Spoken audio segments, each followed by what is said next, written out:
Il-pajjiż jinsab imħejjeb biex jilqa' l-qofol tal-istaġun turistiku. Din kienet id-dikjarazzjoni li saret mill-Ministeru għall-Internu s-Sigurtà permezz ta' stqarrija fejn fiha ġie spjegat kif bħalissa tinsab għaddejja ħidma sfiqa minħabba iż-żieda fit-turiżmu assoċjata ma' dan iż-żmien tas-sena.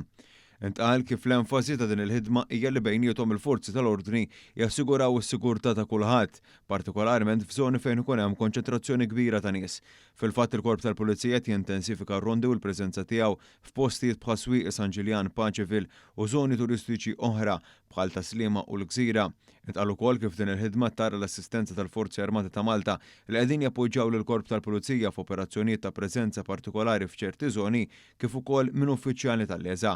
Fi-Swieqi u Pembroke intensifikat il-ħidma li kienet bdiet inkluż permezz ta' rondi bil-lejl u fokus fuq żoni identifikati bħala hotspots. Dan jingħaqad mal-introduzzjoni tal-on-the-spot fines li wkoll raw multa minima tagħhom tirdoppja filwaqt li min jeħel multa ta' 200 euro jew aktar u mhux residenti f'pajjiżna jista' jiġi deportat.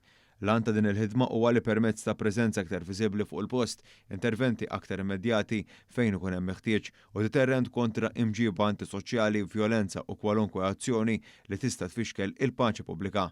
Il-Ministru għall-Internu s-Sigurtà Glenn Bedingfield qal li l-Gvern se jibqa' jieħu l-miżuri kollha meħtieġa sabiex iħares lill komunitajiet u jiżgura li r-residenti jkunu jistgħu jgħixu f'ambjent sigur.